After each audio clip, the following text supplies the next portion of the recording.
こんばんは。週刊 RC クローラー、今週もやっていこうと思います。今週はですね、数はそんなに多くないんですが、結構ね、ボリュームのあるネタの記事が多かったので、またね、ちょっと長くなっちゃうかもしれませんが、最後までお付き合いいただければと思います。まずはね、こちら、MFAB のね、ボディの紹介です。MFAB はもうね、皆さんご存知だと思いますが、3D プリンターで作られた、キットですね、ボディキットを作っている中国のメーカーです。実にマニアックな、車種選択、非常にクオリティが高い製品ということで、世界中に人気があってね、僕もね、いつか挑戦したいメーカーの一つなんですが、そんな MFAB のボディは今までね、こんな感じでね、いろいろ紹介してきましたが、最近の MFAB の一番得意とするのはこのランクルボディですよね。特にこの70系のボディはいろんな種類があってですね、今回紹介したのはこの LC78 ってやつですね。オーバーランドタイプのこのボディと、普通のね、ボディ。2種類があります。ホイールベースは 355mm になっていて330ドルってね、キット、プラボディのキットとしてはなかなか高いんですが、こんな感じのね、組み立てるタイプなんですが、仕上げるとこんな感じのね、ものすごいものになります。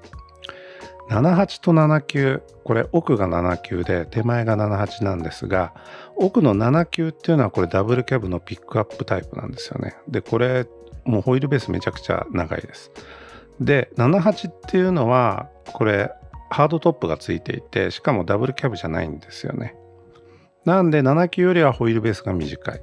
このスタイル多分ね、割と好みが分かれるかな。僕も多分78と79だったら79選んじゃうかな。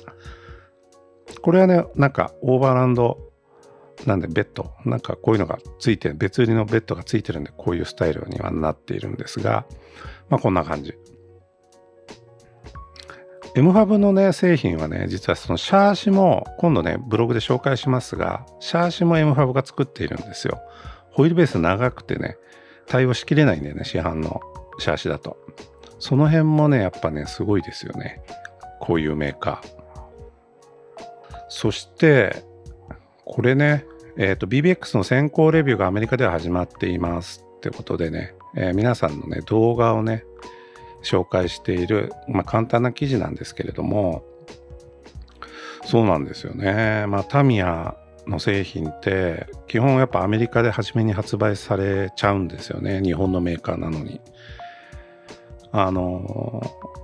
なんか話によればプレイステーションとかああいうゲーム系もアメリカで初めに販売されるってことがあるみたいですよね。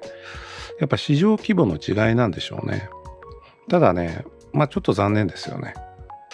タミヤ BBX ね、気になっている方も多いと思うんですが、僕もね、どうしようか迷っています。そしてこれはね、プチ情報なんですが、アキシャルのね、LCXU トランスミッションの DIG 機能、追加キットっていうのが、発売されました。DIG ね、後輪をロックする、機能ですね。後輪ロックすることで、めちゃくちゃね、旋回が、小回りが効くようになるっていう、ギミックの一つですね。コンペとかだと使用禁止にされてるね、レギュレーションなんかもあったりするみたいですが、それをね、搭載する、パーツ。このね、ベースキャンプってあるじゃないですか、アキシャルの SCX-103 のベースキャンプね。ベースキャンプってこういうふうに、いわゆる僕が持ってるルビコンとかグラディエーターとか、あの辺のSCX-103 とは、ぶっちゃけ全然違うんですよね。トランスミッションも違うし。ってことで、それにね、追加する、パーツをつけることで、DIG が搭載されると。そういうのがね、40何ドルかで売ってんですよね。簡単に取り付けられるみたいなんで、マイクロサーバー必要ですけどね。よろしいんじゃないでしょうか。これはね、セール情報、もうあれなのかな、売り切れてるものもあると思うんですが、FMS のね、公式サイトで1台買うと1台無料っていうね、父の日セールやってました。やってますね、今でもね。大きいやつ、この6分の1ジムニーとか、アトラス10分の1の、あれはね、発送してくんないんですけど、でっかすぎて。この辺の18分の1シリーズとか12分の1シリーズは買うと、1台無料で18分の1がつくみたいなやつね。18分の1はただの割引。12分の1のこの、ランクルの4号とジムニーね。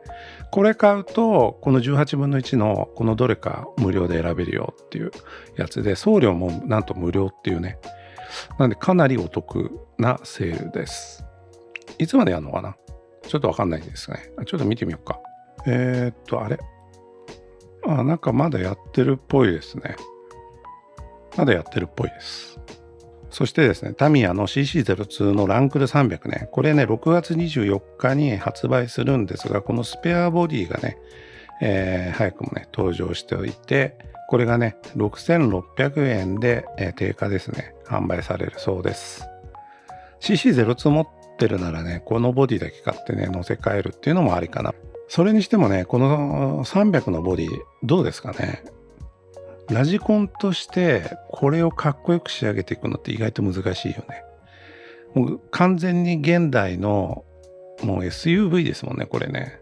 このスタイルはね。別にランクル300がどうっていう意味じゃなくて、この CC02 のこのカタログイメージのこれはもう完全にオフロード車っていうよりも SUV 的なイメージなんで結構難しい。このホイールアーチのこの辺のね狭さとかもねあるんで、これタイヤでっかくしたりとかできないよね。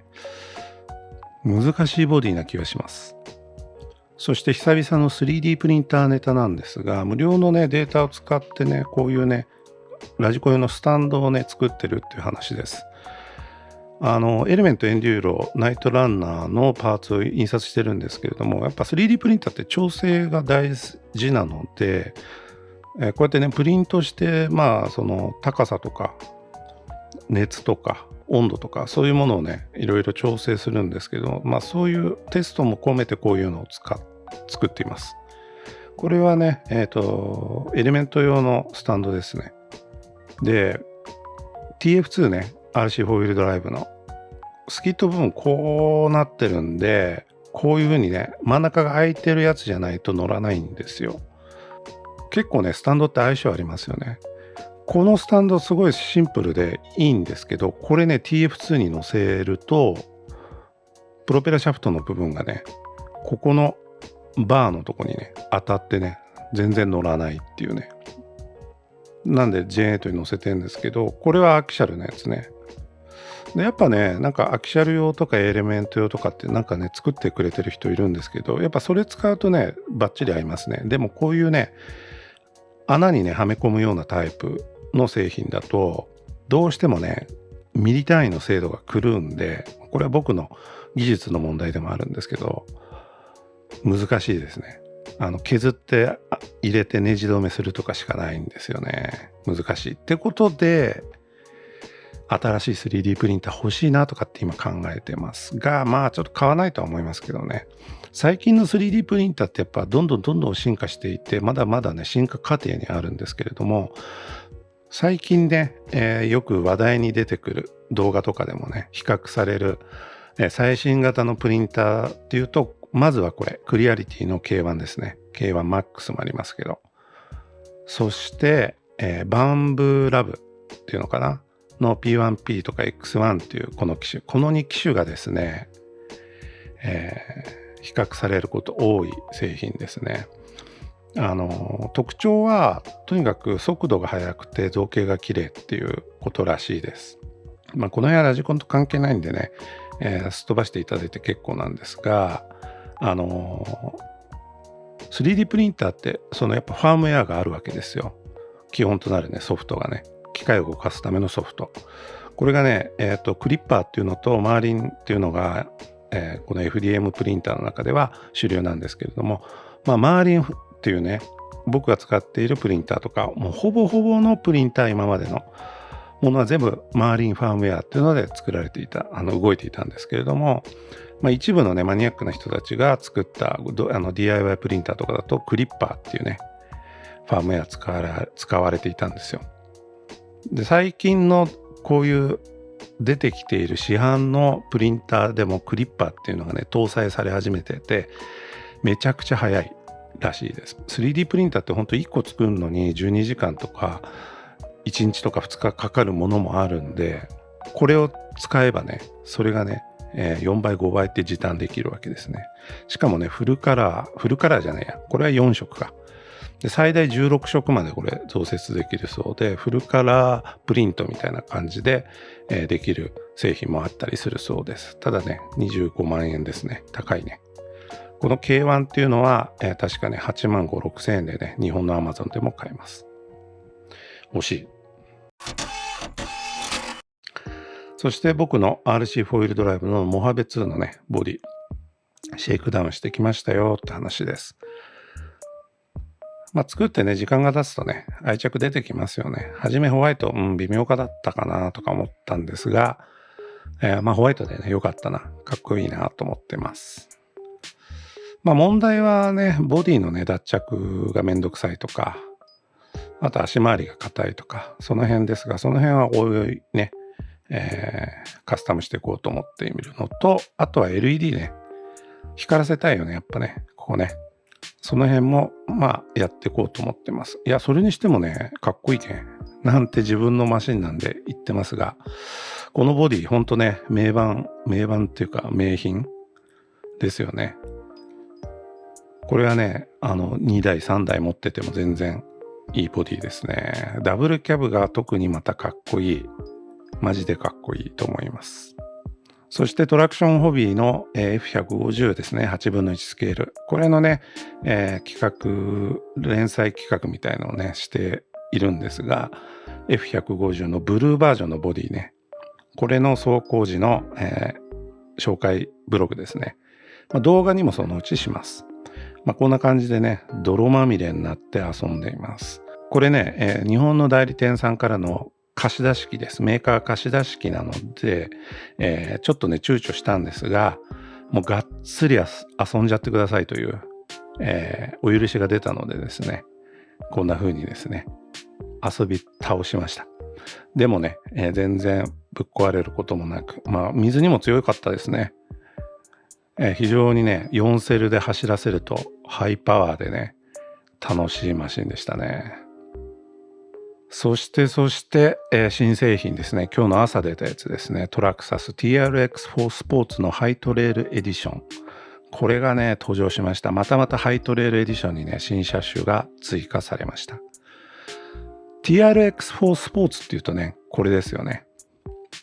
もうこれはロングセラーでね、ずっと出ているんですが、いわゆる TRX4 の廉価版っていう位置づけですね。いろんな機能を省略しています。デフロックのオープンとロックのね、切り替えとかもないし、二足ミッションもないんですよね。だからボディが、オリジナルボディですね。他の TRX4 って全部やっぱライセンスボディであることがほとんどじゃないですか。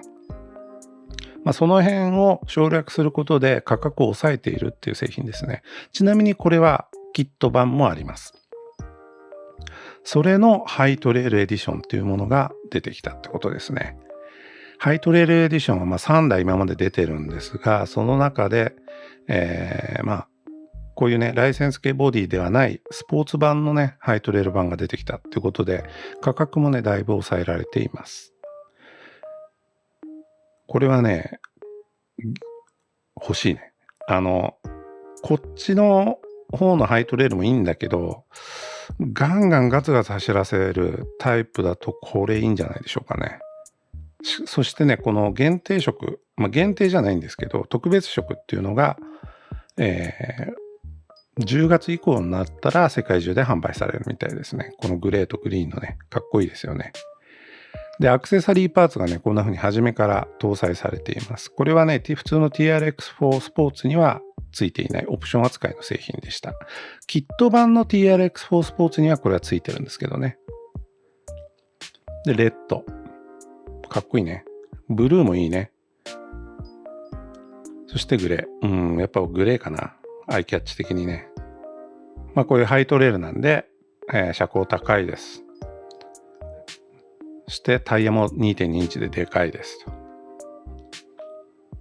で、クリップレスボディマウント。これがね、採用されています。2021年式のブロンコの登場以来、このクリップレスが、続々とね、採用されています。